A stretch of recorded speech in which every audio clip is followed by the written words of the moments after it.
Greetings and salutations. It's Monday. It's the 19th of August today. I'm Russ Kane. Welcome to the Midday Show. Packed show today. That's if the guests turn up. One person who definitely will turn up, ladies and gentlemen. You know him. You love him. The king of comedy. The man who always has a big weekend. So big, they can't fit it into his garage. Ladies and gentlemen, Neil Long. Hello, good afternoon. How are you? I'm good, fella. I'm good, indeed. Now, I've got to do some clever... There we are. First, I'm going to do that. Then I'm going to try and do one more thing. You chat. I've got to do something really genius. Oh, I don't know what to say. I'm a bit shy. I'm a bit new. It's genius. It's genius. Off you go. Well, apparently we have two. I got the button. Guests. I got the button. Here we go. And now we're live on that. Fantabuloso. I had to press a button. Are you done? I thought I filled that particularly well. Do you know what? This is the reason you get paid the big bucks. This is why, if you ever left Radio Jackie, ever, not that it would happen, if you ever did, be finished. Be finished, mate. Be over. Kimi Lashmar. Thank you. Hello, Kimi. How was your weekend, Longie? Was it good?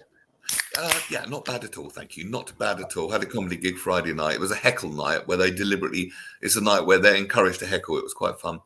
And lovely lady came down, who is the sister of the well-known comedian Omid Dajili. Oh, I like him. He was very kind to me when I did my Edinburgh Fringe thing.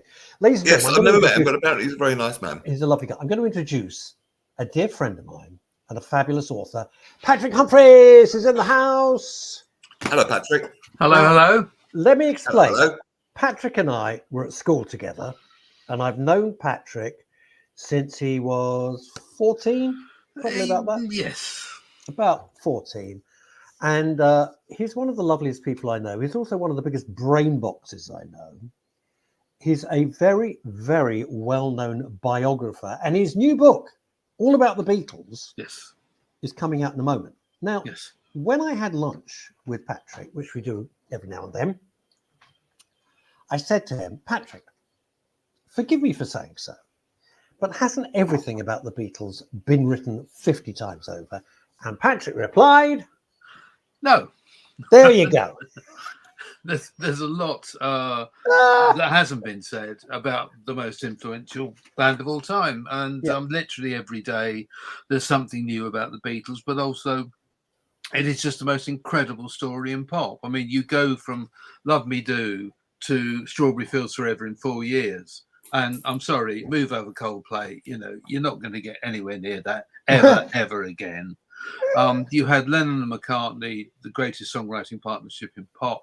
You had George Martin, probably the best ever producer. And that incredible combination made just, as long as there's electricity, that music's going to be played. And I just felt that there was a story where there's a couple of reasons that I wanted to do it. One was I'd actually interviewed over the years Paul, George and Ringo. I'd spent a lot of time with Paul over the years working through MPL, his company in Soho Square, and interviewing him for press releases and interviews. But as is often the way, if you do an interview, you only ever end up using about 40% of what he actually says. So I suddenly realized I had this treasure trove of interviews with the surviving Beatles. There hadn't been a full-length biography in nearly 20 years. I mean, there's books about what the Beatles ate, where they shopped, what they wore. I mean, the more specific elements of their lives have been ably documented. But there hasn't been a book that told the story from Liverpool to Now and Then to the last single. And also a lot of the books have been written by Americans. I mean, God bless them, but they just didn't get the Englishness of the Beatles. They didn't get the class element. They didn't get the geographical distance between London and Liverpool. There are so many things I felt you can get there on the tube, Patrick, if you live in Los Angeles, obviously. Yeah, I mean, it was when they were recalled, when they began, it was an 11-hour car journey from Liverpool to London, no motorway. It was a very remote. The very first review of Love Me Do in the New Music Express is Beatles are a popular singing group from Liverpool, brackets, hometown of Arthur Askey and Frankie Vaughan. people had to be reminded where it was. You know, I mean, it was that remote. Arthur Askey, you know, I'm showing my age, Patrick, but I remember him. Didn't he say hello, playmates? Hello, That playmates. was him. Yes, yes, Oh, yes. what The a other- wonderful thing to be. A busy, Oh, and the busy, Bumblebee, busy yes, little yes. bee.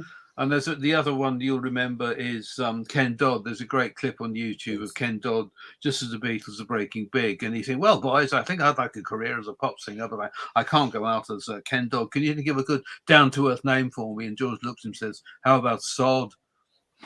I think it's very quick and very funny. So, but I mean, you're right. They were part of that.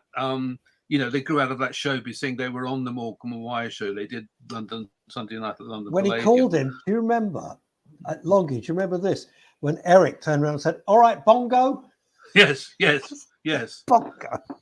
And he gets. If you look at it, he gets really cheesed off when John says, my dad was a big fan of yours," because they were that much old. They were that different generation.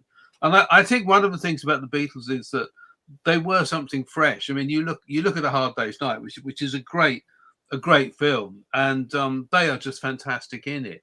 And there's this wonderful moment in the train carriage where this crusty old gentleman is reading the Times, and Ringo turns on his transistor radio for some beat music. He said, "Well, we'll have that off." And he says, "I fought the war for the likes of you." And Ringo said, "Bet you're sorry you won." And I mean, there's that divide, you know, and then it goes into things. You'll remember things like there's a scene where the road manager goes on the station platform and he gets one of those triangular milk cartons to drink milk out of. And I thought, God, I haven't thought about that in 60 years. And there it is. You know, I got to before we bring on our guest as well to join in the conversation, our next guest, when it was my pal Lloyd Beanie's birthday, they hired the Everyman. Well, I think his wife did it as a surprise in Hampstead. And we all put on Beatle wigs, and Lloyd walked in for a special private screening of A Hard Day's Night. And Lloyd being a Beatle nut like I am.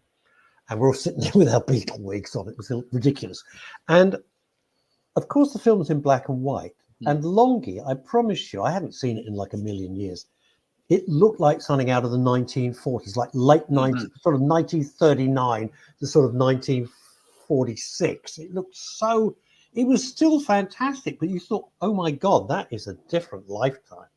It was a lifetime ago. And I mean, what's incredible is I think it stands out as an incredibly good film, but Dick Les was only given 6 weeks to film it because they thought by the time the film came out in the summer of 1964, the Beatles might have been forgotten. You know, it's hard to believe that.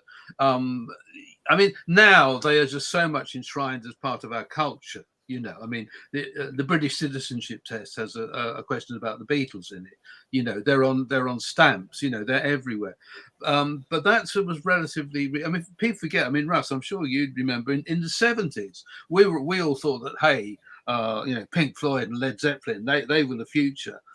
We weren't really listening to the Beatles. They sort of dipped out of fashion a bit. They did. I've got to be honest. You know, I'm going to make a confession here that's going to floor you, Neil. And Patrick may not be a friend of mine after 50 years. I have never listened to a Pink Floyd album in my life. Wow. I'm not a fan at all. Oh, no, there's some good stuff. There's some good stuff. I know there's some good stuff. Zeppelin I listen to all the time. Yeah, but you like Estonia. I mean, that's where, you know, the fatal flaw exists, doesn't it? What's that? You like Kiss, don't you? The group Kiss. Are you talking about the greatest band of all time? No, I'm talking about Kiss, the American. Yeah, precisely. American Are you talking about?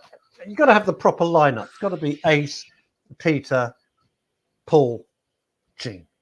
Got to be. You think they're better than John, Paul, George, and Ringo? No, of course they're not. But they're better entertaining. It's a different thing. Musicianship, of course not. But a Kiss concert, there's fantastic shows. Anyway, look, we've got another guest to join in the conversation. Interesting, but she's put a Are you really going to come on with your pronouns? No, you're not. Please take your pronouns. Oh God, never had pronouns on the show before. You know how I feel about that. Sarit Gafan. Hello, Sarit. How are you?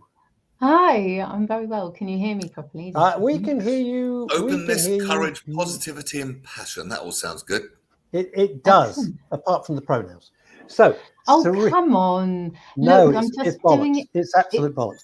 No, You're it is. It's entitled to your awful. opinion. I am entitled to my You are. opinion, And I'm and me it's an mine. opinion shared by millions of people that it's completely nuts. You can see you're a she. You don't need to. But anyway, look, put that aside. Tell us about. You've got a new book coming out. Am I right? You are correct. I am. Yes. Great. Tell us It's, about it. well, it's called Gratitude Goldmine. Oh, And yeah, You see, you got Neil's attention straight away. I'm a Beatles nut, but you got Neil's attention immediately. I'm looking it up already. Keep talking. Oh, you can't look it up because it's not available until the end of this week. But yeah, Gratitude Goldmine is all about my journey. It's like a 15-year friendship with gratitude that kind of came as I broke out of a depression. So I had 15 years of depression, and then oh yeah, that was a whole heap of fun. Oh, I've got Oh, so many God. questions I could ask. Sure. Yeah. Well, I'm open to questions. I mean, I'm really grateful to be here because maybe I'll be able to help people by sharing what's coming in the book, and also from my story. Now, Sarit, the reason I put you all on with Patrick, I could give you an hour, Sarit, and I could give Patrick easily an hour, especially when we have lunch. And I look at my watch, oh God, it's 4 o'clock, we've got to go. Is that Patrick and I speak? I'm not saying anything, by the way. Don't worry, Patrick. Don't make the stomach knot up. But about gratitude and stuff. Patrick's been through more in life than anyone should have to. I'm just going to say that. That's all I'm going to say. And I've known Patrick since he was 14. But he is one of the most positive, inspirational people I know. And I've said it to your face before, and I know you always poo-poo it because we old pals, but it's true. It's an inspiration. It's an inspiration to me. And so when I knew you were talking about gratitude, I wanted to bring us all together. And this is something that Neil really homes in on. I tried and failed, but Neil doesn't. He succeeds. I'm wondering if, because as I say, we could give both these fine folks an hour. I'm wondering if, Sarit, you'd like to come back on the Wednesday show with me. Sure. Absolutely love to. It might even be out by then. Oh, and then we can fully honour Patrick's time here as well, and I can give you a whole hour on Wednesday. Just to point out, for fairness, I did offer Sarit another slot for an entire hour, but you'll be better off with Neil. I promise you. You'll enjoy Neil more doesn't than mean you I'm enjoy not me. super interested in Patrick, and it doesn't mean anything really. But it's just this is very close to my heart. Okay, Yes, and I've read books on gratitude before, and not always. Let's hear your story first of all, Sarit. Okay. All right. I shall try to nutshell it in order to honour Patrick. No, thank you. Okay. Well, when I was 15, like most 15-year-olds, I didn't really accept myself or love myself. But it was made all the more difficult by the fact that I was incredibly sensitive. And many traumatic experiences happened in my life around that time. I won't go into them. But because I was sensitive, I was feeling everything, and I had no strategies to deal with any of the things that were going on. And so I was crying all the time, and nobody knew how to help me. And I didn't know how to help myself. All I remember was telling my mum that I was having black moods. That's what I distinctly remember saying. That was the only way I could describe what was happening, was a black moods here. And what I didn't realize at the time is that being sensitive is a superpower. It's not a curse. It's just when you're 15 and you've got hormones as well, of course. I was going to say, with those raging teenage hormones, I mean, Sarit, why do you think being super sensitive is a superpower? Because it seems to me quite the opposite. It depends if you can learn how to manage it. Okay, so I'm empathic, so I often feel what other people are feeling, and that in itself can help me have the best relationships. if, you know, obviously if people are open to having relationships where someone's open, but not everybody can handle that. And I never try to push it on people. I want people to feel comfortable all the time. This is why I've put my pronouns on. I may not have different pronouns, but I want people who are watching to feel comfortable if they have pronouns. I didn't know, you know, if anyone else on the show was going to have. I don't understand. I got to be honest with you. I don't understand what. Let's not go there. Do you know what? I just can't be asked to go there anymore. It's an argument. I'm not going down that rabbit hole. We don't need to argue. We can discuss. Well, all right. What's the point of it? Point of what? Putting up your. I don't mean you. I'm not having a go at you. Yeah. What is the point? If some, you know, if the moment someone does that, inclusivity, I would have thought. Of what? Exactly that. It's to make people feel comfortable about sharing who they are, expressing who they are. Because, you know, imagine if you're if you identify as one thing but you still look as. Oh, Sarit, I'm just not going down that road. Let's move on then. I'm really happy to talk about your book. I'm happy to talk about your personal journey. I'm not going down that other road. Leave it for the BBC. Okay. And let everybody pay their license fees and enjoy all that. Okay. Not him.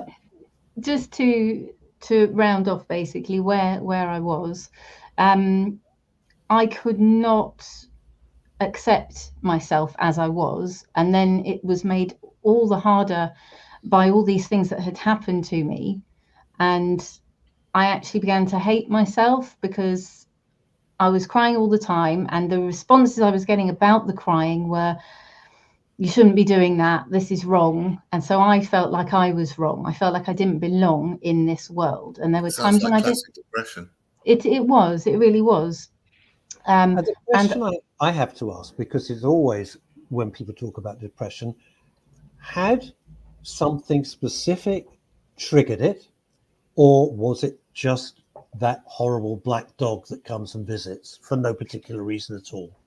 I think from a psychologist's point of view, I didn't feel emotionally safe in the world as myself, because even before all the bad stuff happened, I didn't feel able to be myself, and I started trying to fit in. And I think that's where the problem started. I was getting this message from the world, you're too sensitive.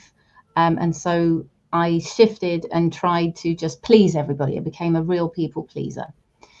And then all these other things started happening, and I became more and more upset about things. And so again, I was told by the world, not deliberately, but just people couldn't cope with a crying teenager like all the time. So I just became, you know, I just spiraled lower and lower and lower until I felt worthless and useless and unable and paralyzed, basically felt really paralyzed. Somehow managed to get myself to university, having not done very well in my A levels, dropped out in the final year. So I managed somehow to pull myself through 2 and a bit years, dropped out. What did you study at uni? The first time round, because that's a whole story, but again, I don't want to take all the airtime. The first time I did an HND in leisure studies because I wanted to be a PE teacher. What's that? Is that a higher national diploma? Yes, so it's the first two. That's right, yeah. And then in the final year, it was just too much. It intensified too much, and also I'd had a heartbreak, and we'd lost a friend in a helicopter crash, and they were just. And my friend was suffering from anorexia and later died. So, I mean, look, everybody goes through things like these. Yes, they do. But I had the only strategy I had was to beat myself up and judge myself. That was the strategy that I knew. See, Patrick and I talk on the phone, and you've mentioned losing a friend. And Patrick and I, as we get older, Patrick's lost friends, has lost a lot recently. I've lost friends. Me too. And it has and you've lost friends, absolutely. But you're younger, and it exponentially grows, Longie. as you get older, you hit I know. the kids. I think when it's your peers and your Yeah. contemporaries. I mean, I've just literally come off a line from a funeral. A friend of mine, very dear friend who I met in 1968 in a record shop in Herne Hill. He died very recently. That's the 8th person I know who's died this year. I'm dreading answering the phone these days. You know, it seems unnaturally high ratio, and it's how you deal with it. You know, I think it's the fact that it's your friend. I mean, you're expecting aging relatives to go, but when it's your friends and when it's people, as Russ says, you know, you look back on that you were at school with and shared so many memories. When they go, it's very hard to deal with.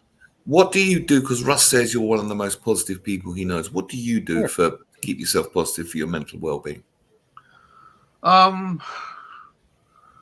Paracetamol and red wine plays a large part. That's why we're pals. But no, my Russ has been very diplomatic. I lost my leg to cancer when I was 14, and as you were saying, Neil, you know, at that age, I mean, the hormones are kicking in. It was a terrible time. So my struggle was with my physical disability. And people said, "Oh, you must have been very brave," and you know the journey you went on. I said, "Well, looking back, I mean, you know, I either died or I didn't, and I mean, I'm lucky I didn't die." But you're being very, very modest, and I'm going to say this, Sarit, because it blends in with everything that you represent. It does very nicely. Right, Patrick, we're at school. We're 14. Patrick, out of nowhere, gets cancer, and back then, and if I say too much, Pat, tell me to shut up. But back then, it wasn't with the modern surgery that we see in 2024. We're going back when we were 14 years old, a long time. So it was, I'll put it politely, aggressive surgery. I have never heard Patrick complain once, not once. And bear in mind, now, if you have a disability, it is somewhat, I say somewhat, Sarit, easier to get around. Back in the 60s, there was no compensation. There was nothing no to help you to get around. Yeah, it was very difficult. It was very, very different. And I think one thing that's made me, with everybody dying at an unnaturally high rate of knots, I've decided to really ramp up the memoir I started a long time ago about my life as a cancer survivor. I mean, I think there's been a lot about mental health issues, but I think the physical disability is often overlooked. And I mean, things are so much better now. I'm not someone who complains about the way the disabled are marginalised, because I can remember, as Russ says, I mean, it was medieval back in the 60s. Yes. Now, you know, I'm in my wheelchair at a bus stop, the bus driver sees me, the ramp comes down, I get on the bus, bingo. You know, there are so many things that are so much better. One thing that got me through was a very, very, very difficult time was music. I found great solace in music. And then I was in the civil service and then made a jump into music journalism. And meeting people whose music saw you through this difficult time.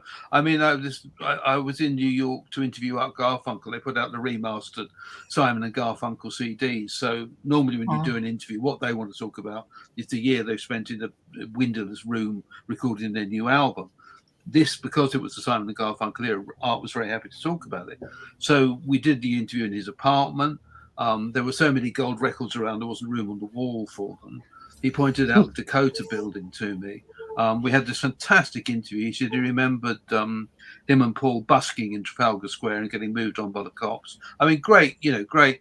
And at the end of the interview, he said, what are you doing afterwards? And I said, well, there's a Spanish bar next to the hotel. I'll probably go and get hammered on Rioja and then get the flight tomorrow morning. He said, well, do you want to come with me to a baseball match? And I went, well, go on then, Art. So we get in the chauffeur-driven limo. And I said, well, where's the baseball match taking place? He said, Shea Stadium. I said, oh, the Beatles played there. He said, we played there too, Patrick. He said. so I've been very lucky. And I'm still here. And I do think, normally I'm I really am a bottle half full type of guy. This past couple of And months, that's it, isn't it? It's the glass half full, because yes. this ties in beautifully. It's a lovely pairing, you two both together, because if you're not complaining, that is almost by default gratitude.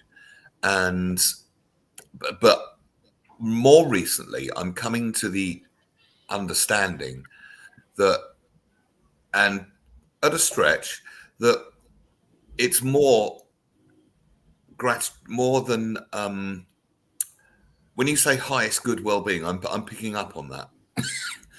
It's more than just an attitude to life that's positive. It can literally turn your life around. I've read a book about gratitude called The Gratitude Jar. It's just a lovely sort of biographical autobiography.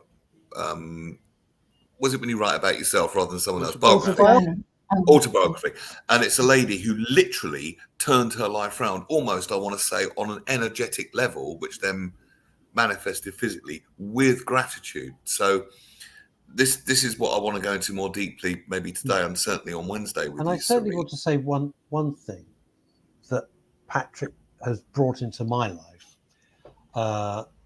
apart from endless anecdotes and red wine, is this, that when we plan to meet up and he says, I'll leave it to you.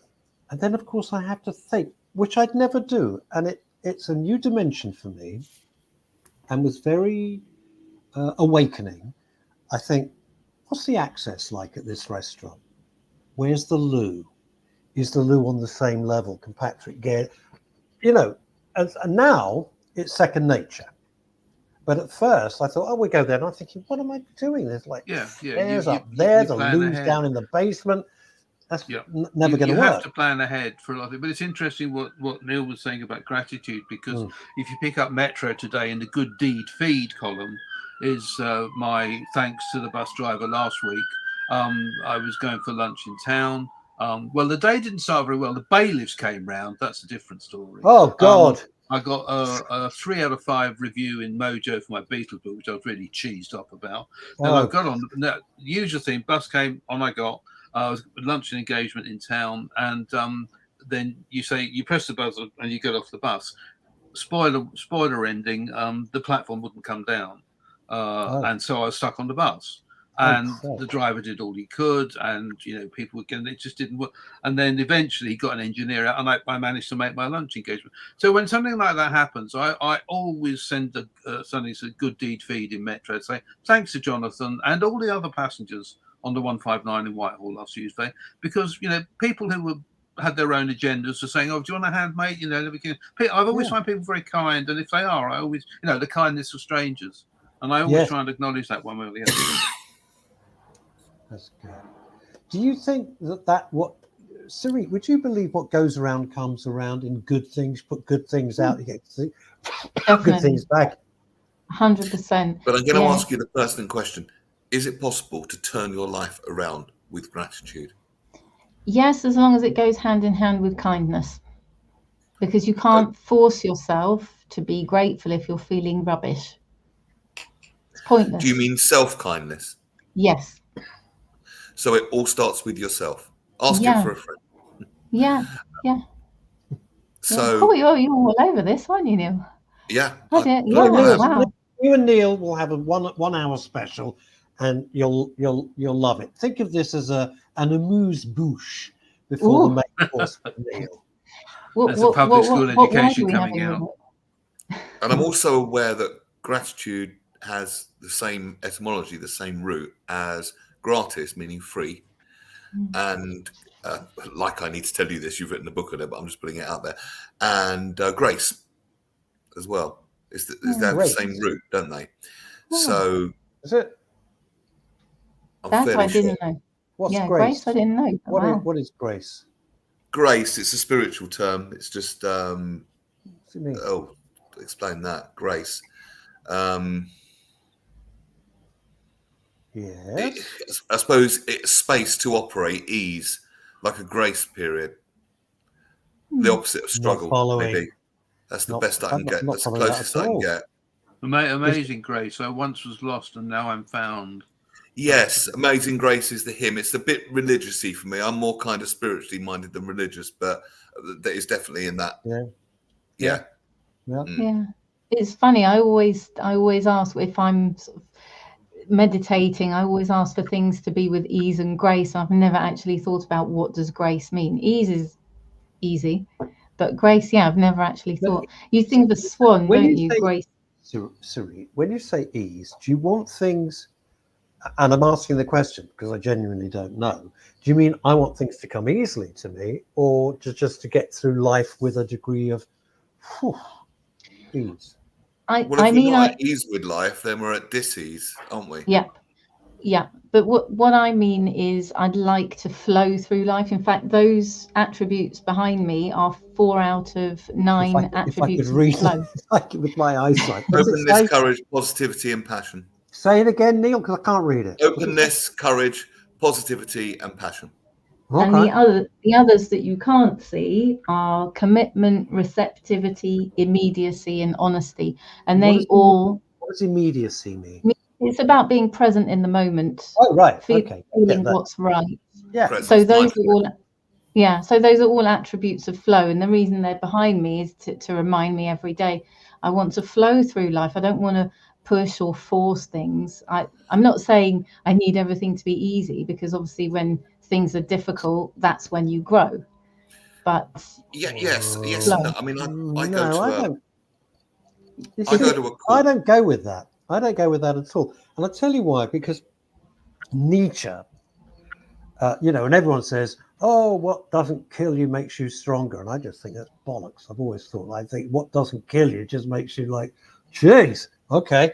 And then doesn't make you, I don't think it necessarily makes you stronger. Neither do I think you should have to go through life and suffer to be a better person. I don't understand that philosophy at all. I don't think it's got anything to do with being a better person. I think we can, there is a thing called post-traumatic growth, but I think it's equally true that you don't have to go through hell to get to heaven, so to speak. That's right. That's what I mean. It's not a requirement. You don't have to. We hear about the alcoholics that hit rock bottom and then turn their life completely around.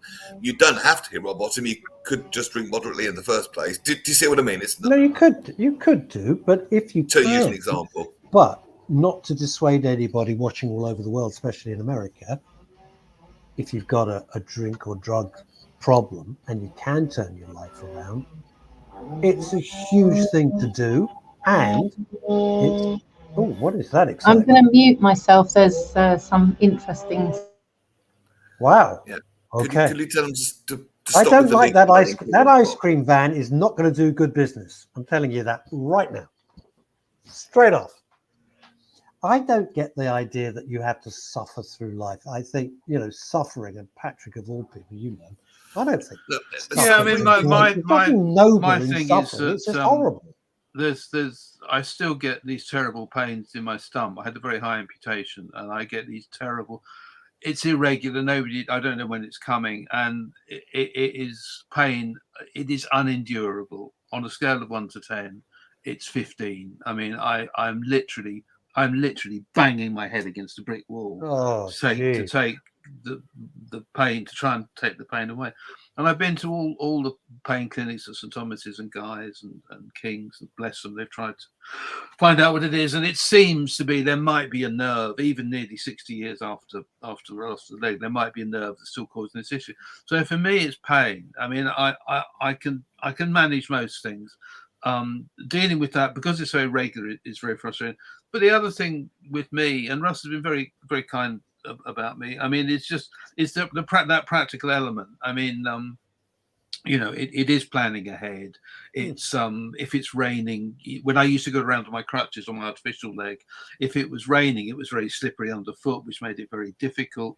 And then you make inquiries about something at say a hotel, and you say there is disabled access. Oh, absolutely. So you get there, and there's 3 steps up to the lobby or whatever, and people just don't really think about it, They say, well, is my room far from the lift? Oh no, not far. Well, no, if you're 26 and got 2 legs, it probably isn't very far. But these are all these things that I have to think about. That without your disability, people wouldn't even think of. No. just sort of take for granted, Yes. grace, gratitude. And I get that. It's for me personally. I've always been very open about mental health on this show, and I had a real mental health struggle about 4 years ago, and through the love of friends, and I'm content, says Liz, in my own skin. It took time to get there. It's worth it. I don't feel the need to be in the middle of the circle. In fact, the perspective is better from the edge of the circle. Yeah, very well said. Because when you're in the forest, it's forest and trees and all that sort of thing. Back But for to me, you, Neil. You're diverting away from yourself. 4 years ago, what? I had a real difficulty with my mental Oh, health, no. probably the second time in my life. And I've noticed recently it with a couple of triggers, and it's not anyone's fault, but it's coming back again a bit. And I've had sort of 3 or 4 bad days. And I always say it gets less intense, less regular, less long. And it does, but it's still there. And I'm still kind of working on, healing it. And it's Now, Neil, tell me to get lost or not. And I've Get known lost. you for 35 years or whatever. When you have a bad day, only if you want to, you know how I operate. Only if you want to. Describe how you feel. What does a bad day constitute? it feels like I'm worthless. Everything is pointless. There is nothing to look forward to. Yeah. And I just kind of want to curl up and go to sleep and not wake up for a very long time. Yeah. I've never been I'm with suicidal. you all the way. I'm with you all the way. I've never been suicidal, but I did get to the point once a few years back where I didn't want to die, but I didn't particularly want to live either. Totally with you. Totally. And that's what it felt like. And that's why I'm all over this, because I know it can take some discipline to get your mind into this grateful thing. But then again, you read accounts of very ordinary, wonderfully, but ordinary people who literally have turned their life around using a simple practice like mindfulness, like gratitude,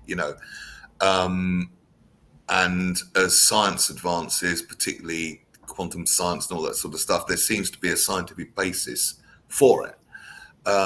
So simple, but maybe not easy. So yeah, damn right, I'm all I'm over wondering, Sarit, let me pass this by you. I think what Neil experiences, and to be honest, what I experience, I'm with Neil, I'm all over this. I don't think it's as rare as people think at all. I think No, it's not. a hell of a lot more people who don't want to talk about it, and I get why you don't want to talk about it. It's not pleasant. Feel the same way. That like there's no hope. What's the bloody point? No, I don't want to top myself, but it's all crap. I think a lot. I think you're right. Oh, sorry, the noise is starting again. Are you next to a dentist? A comedy leaf blower in the background. No, she's next to a dentist. I just wanted to. No, we're on a main road. So this is where gratitude really helps me, because I've had to do I'm finishing degrees and things like that with noise like that. So gratitude really helps me in that, because I'm grateful that I have earphones. If I didn't have earphones, it would be going right through me, that noise. Yeah. Is it disturbing you guys? That's the only thing. If it's disturbing you, I'm not bothered personally. Can I No, make you you carry feel on. better? Sorry, can I make you feel better? 15 feet to my right is a bloke walking along scaffolding. So don't you worry about you. We're in the same. Okay. I must warn you, I have traits of ADHD, so I'm struggling. My mind is kind of going, ooh. Is it too difficult? Ooh, shiny honest thing. question. Is it too difficult for you? It's borderline. If you're really struggling, we will rearrange. I promise you, we'll rearrange for you. No, I'm serious. Well, I'll see you Wednesday, won't I? Yeah. If Sarit's free. I need to check. I know I have something in the morning, but I will double check. Thank you. Isn't it really interesting how it's just kicked off right now in the middle of the conversation? Well, of course it does. I'm waiting for the phone to go and let me know that my car's ready. So, Sarit, this is a serious But question. things are a lot more open, I think, about mental health issues. I really do think every time you open the newspaper, it's a celebrity or a sports star, the battles are having. And I think, I'm not trivializing it in any sense of the word, but I think, there are so many places you can go to ring, to call in, online, that you can discuss. I mean, when I was having very, very bad, there's a Zoom group I'm on, and I really felt, as Russ knows, very, very gloomy when all my friends were dying, and a local council group that I'm on said, well, these are some of the places you can go to discuss your feelings, if you need counselling. So I think there is a lot more available. I mean, that's not diminishing the individual. But yes, there is. The conversation is certainly happening, Patrick, and that's a good thing. But when you are that blue, as I experience, as Neil experiences, Sarita, I'm going out on a limb here, maybe you, maybe not, other people, you don't feel you can reach out. No. You have to be in a better place. So, Patrick, you were in a better place. Well, that was not a good time. To have the wherewithal to say, do you know what, I need a boost here, I need a help. And you could do it. But if you're really low, if that black dog is not letting you go, has got a grip on your ankles, you just say, well, no one can help me. Which is the thing is, when I'm in a high place, in a say highest good place, to honour our guest here, there's no, I think, how could I possibly have ever felt that way? That's absolutely ridiculous. Life's amazing. And it's like, how can I flip from one to the other? But sorry, Graham's put a very cheeky remark on there. That's very rude. Can we're not putting it up. No, I am not. Not next to a brothel. Oh, well, what fun are you? I'm not coming round. And what I will respond to Fat Scotty saying, Graham Pack, you're a terrible man. Bring your camel to work day. No, it's not. It's bring your combine harvester. All right. Work day. Have you got the Wurzels outside? I have. Liz is saying this. Recently, several people tried to beat me down. Blimey, but I'm firm in my beliefs and myself. Look after yourself first. The rest will then flow. Which comes back to what you say, Sarit. It all starts with yourself, doesn't it? So let's get one thing straight, loud and clear, over and above the leaf blower. Self-care is not selfishness. It's imperative, right? It is. It is the key to living a happy life. I know people might find it really hard to take care of themselves, but if you don't, you burn out. I've experienced burnout. Me too. Yeah. But if you don't care about yourself, here's the problem, because it's one of these self-fulfilling prophecies. We could talk about this literally all day. If you don't care about yourself because you have self-loathing, it's very difficult to boost yourself up, so you start taking care of yourself. It's almost more selfish to not take care of yourself, because if you don't, then someone else will have to. But I think it's very hard I think it's very hard for people of Russ and my generation to actually talk about our feelings. We grew up. It wasn't even in the vocabulary, was it? Stiff up the lip, man up, all that. What my parents saw during the war, when they met and married, would just finish most people. They just carried on. They just carried on, and I think that we inherited that. You know what I mean? When the only counselling, the first counselling I had, I've only had a couple of sessions, was I went around the anniversary of losing my leg. I used to get very, very, very depressed and very, very angry. Why me? And I went to a counselling session, and you just sat there and they sort of waited for you to talk, So I'm sitting there thinking, well, this is a waste of time, because she's not saying anything, And eventually you do sort of open up a bit, but it takes a long time. I think for men of our generation, it takes a long time to actually open up and confront your feelings. That's right. And yet it's absolutely necessary, because I don't think we can fully live until we've, I suppose, embraced all aspects of ourselves, particularly the bits that we feel we should hide from other people. That's why I'm so open and honest about mental health on here. And I've also edited lots of podcasts. Can I name one, Russ? Is that all right? Yeah, go ahead. Andrew Payne, Men on Show, and we hear about men's bad behaviour, but this is about the greatness in men and mental health. And there's many, many wonderful guests on there. Men on Show, it's called. And there's lots of, like you were saying, Patrick, lots of new wonderful drives, like Men in Sheds. It's another thing. It's just a bunch of guys getting together and basically pottering in a shed together. Pottering around in the shed. But it's all good. It's all good for mental health, even the simple things like that. Yeah. Sarit, here's a question to you coming in from Scott Lyons. How do you find the more mature generation's abilities to express their feelings, given that their mental health wasn't in their vocabulary? Good question, Scott.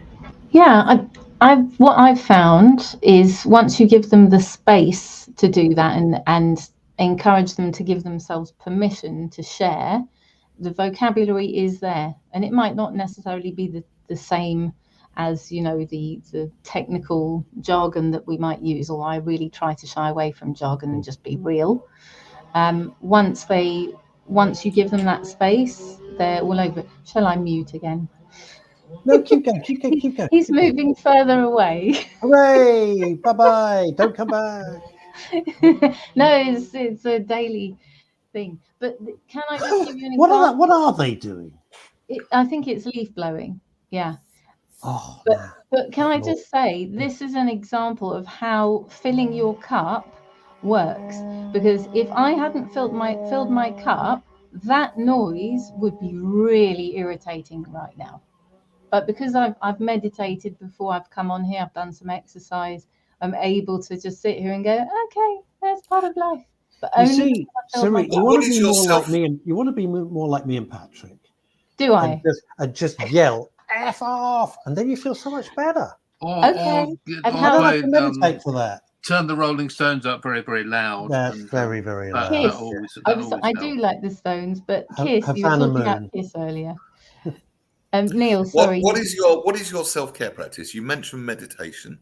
Yeah, I have a key go-to which came to me during COVID. It's called the self-care check-in, because interestingly enough, March of 2020, before testing came in, I came down with it, and this, you know, pandemic was coming into the whole world, and me as a wellbeing practitioner, I was dying to help everybody, but I couldn't because I was ill. So what did I do? Because I was physically ill, I was already feeling very low resilience, so I didn't have the strategy within me at that point to be kind to myself. So I started beating myself up, reverting to the old strategy because my resilience was already low. And I finally managed to, I said a little prayer to the universe, and the universe gave me this practice, a self-care check-in, which is, it's as simple as asking yourself, how am I? How am I feeling physically? And how am I feeling emotionally?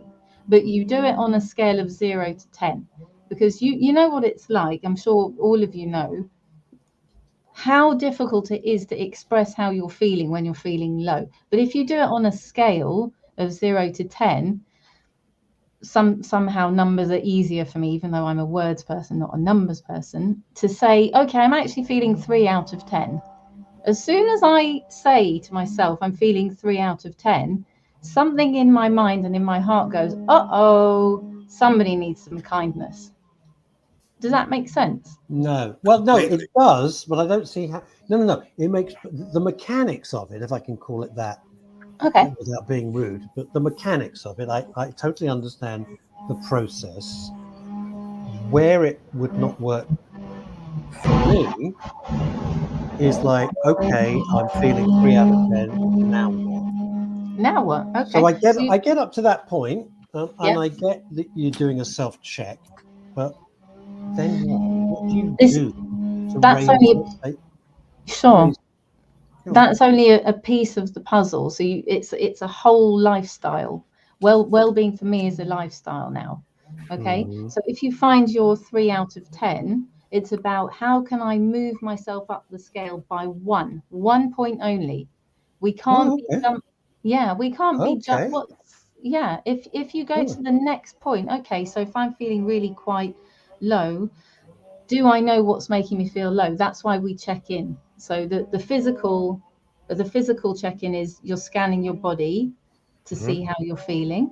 That's And then mindfulness, right? That's the body scan meditation. it's a form of, it's a form of mindfulness, but always we're not judging, we're just offering kindness. So if we Just notice, observing, and not trying to change it either, right?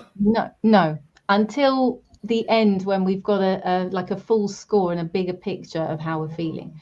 And with the emotional one, how am I feeling emotionally? You can use your scale of 0 to 10, but maybe you'll find just feelings come up, or situations. Maybe you've got 3 situations on your mind, so you could take 3 points off. So you're 7 out of 10. But maybe those situations are super intense. So maybe actually you take 2 points off for each. So let's say we're at 3 out of 10, and I might say to myself, okay, that sounds really difficult, 3 out of 10, because I know I'd like to at least be like 7 out of 10 in order to have a good day, and be able to fulfill my responsibilities. What do I need to do to move myself up from 3 to 4?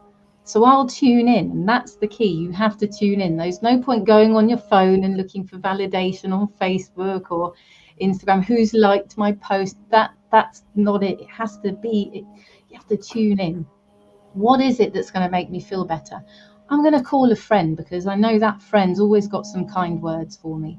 Or I'm going to go for a walk. I'm going to go into nature. Nature doesn't judge me. So I'm going to go and be in nature and just be myself. So you have to have these strategies ready. And this is why I say it's only a piece of the puzzle. You've got to have all of that stuff ready and exercise it like a muscle. Does that make sense? It does make sense. Here's a very good question for Patrick, and then I've got questions for each of you. Graham Pack says this: Patrick, what's been more difficult, your physical issues or your mental health issues? Physical, definitely. Learning to walk, going to Roehampton in 1966, being the youngest person there, learning how to walk again. And there was guys who'd lost their legs on the Somme. You know, these were all old people, and Swinging London was happening 3 or 4 miles down the road, and I was just having to, relearn everything. And as I say, then through the over the years, these random stump pains that I get, I mean, suicidal is the happiest option. I mean, the pain is unendurable. I cannot describe the pain. I was on liquid morphine. They said, of course, you have to realize, that we only prescribed this. And I was necking it like Lucozade. It didn't make any difference at all. Jeez. So I was just off the scale on the pain. So, it is a random thing. Otherwise, physically, it's a struggle getting around. The older you get, we're all beginning to creak. There's a wonderful line, old Fred Wedlock's line there. You rub on Vic where you used to splash Brute. We're Takes you all night to do what you used to do all night. Yeah, and it's same song. And yes, and it's the physical things that I really struggle with. And I mean, I do find I don't trivialize mental health issues, but in my experience, I do find that understandably, I find ways of coping with it. But the physical thing that you wouldn't have to think about when you go outside. No. I have to always plan ahead. Now, before we wind up, and we can go on for a bit, I'd like Patrick to talk about his new book, and then Sarit, you're going to talk about your new book. So, Patrick, I want to know the title. We want to hear Neil Longie and everybody, the gang, want to hear all about it. Well, my good friend Paul McCartney. No, I mean, I'm very lucky. I mean, as a career as a music journalist, I've met many of my idols, but being in the same room as a Beatle is just pretty overwhelming. You're shaking the hand of the man who wrote, some of the best love songs ever. It's very humbling. And I've been very lucky. I do get that, and I've traveled, I've met people, and my life has turned out so much better in so many ways. What's the name of the book, Patrick? I'll pop it on the screen. Oh, right. It's I happen to have a copy here. It's with the Beatles, and it's a great shot. The 4 of us from Hard Day's Night, and they're running along, and their feet don't touch the ground, which is what the Beatles did. They just didn't touch the ground, and they're the paradigm for every single band that followed them. And it was a real treat to write, because it involves my past. I mean, like Russ. I mean, I was I think 11 in '63 when they broke, and you were in that tsunami of Beatlemania, and looking back on that, and then talking to them and talking to people. I mean, there's one. I'll just finish with one of the more extraordinary moments. My brother-in-law, who's in the West Midlands, one day rang when I was writing it, and he said, "My accountan's dad used to be in the Beatles." I said, "Really?" I said, "I thought you might have mentioned that before." I think, was it Lennon or McCartney? He said, "No, Chas Newby." And now my accountant, I can use it like my accountant's dad used to be in the Beatles. Chas Newby played 4 gigs with the Beatles in Liverpool. And John said, "Do you want to come back to Hamburg with us?" And he said, "No, I think my parents would be very upset if I didn't go to a university to get my degree in chemical engineering." And I said, "Any regrets?" You know, he said, and this came up so many times talking about the Beatles, we were just kids, you know, and Paul said it to me, you know, I said, "Did you ever think in 50?" He said, "Oh God, no." He said, "I remember when we had, we were writing songs with John." He said, "I thought it seemed very unseemly to think about yourself at 24. You know, they were kids when they began, and I've been very lucky." How old were they in Hamburg when they were doing the Hamburg clubs? Sorry? How old were they when they were in Hamburg? George was deported for being underage. I mean, John was maybe 19. You know, I mean, and Chas said, you know, if I'd said to my parents, I'm not going to university, I'm going to go to play rock and roll with a bunch of scruffy teddy boys in the cellar in Hamburg, he said he literally would have disowned me. You know, that was, you know, how they were seen. And then when they were advertised as direct from Hamburg, and Chas said he remembers saying, "They speak very good English, don't they?" Sarit, tell us the name of this book of yours, which is coming out, and Neil will, what with his magic fingers, will put it on the screen. It's called Gratitude Goldmine. And it's basically all about learning to dig into your own gratitude goldmine and find out all the things that are going right for you, because we tend to, in fact, we are wired to look for what's going wrong. It's called the negativity bias. Yeah. What's it called? Say that again, because I'm sure I've got negativity bias. Okay. Negativity. Yeah, we are. It's our ancestral primeval wiring from when the wild animals roamed the earth, and we had to be really good at looking for threats. Now, it's almost like a part of us has evolved, and a part of us needs to catch up. Absolutely right. That's partly what I would like the book to do. I'm hoping it will help people not see the world through rose-tinted glasses, but just to magnify the things that are going right every day. You know, we've got, I think it's like 2 million working parts of one eye. And if you wake up in the morning and you can see, that's 2 million miracles right there. You know, so it's just about finding. And that's a lovely way. And there is quite a lot of evidence that what we focus on expands in our experience as well. Exactly. So, you know, call it law of attraction, reticular activation system, whatever you want to call it. But there is that as well. So it would make good sense to focus on what's right rather than what's wrong. I mean, I know that, you know, we all know people that there's so many good things going on in their life that they focus on one little thing, give it all their attention, and before you know it, it's dominated their whole experience of life when there's amazing things happening around them. Yeah. It can be hard to see the good things when you've got things like wars going on all around the world. Yeah. And that's why I'm hoping that I'm going to open people's eyes a little bit more. I've used a sociological model called Maslow's hierarchy of needs in my book. I don't know if you're familiar with it.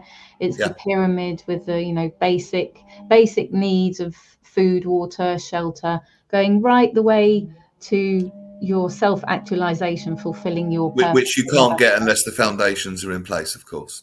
Exactly. Yeah. So someone in a war zone is not going to think, I really need to self-actualize today, when they're just focused on their survival, pretty much. Exactly. Sarit, I'd love to have you on Wednesday. Are you contactable? Can I look you up online? Absolutely, yes. Okay, you're Googleable, are you? I will. I'm Googleable. I'll hook up, and don't worry. after I've Russ done will this. hook us up. And if you can make Wednesday at midday, I'd love to have a conversation for an hour about this. Likewise. Thank you. I will And then, check. Patrick, here's a question for you, Mr. Patrick.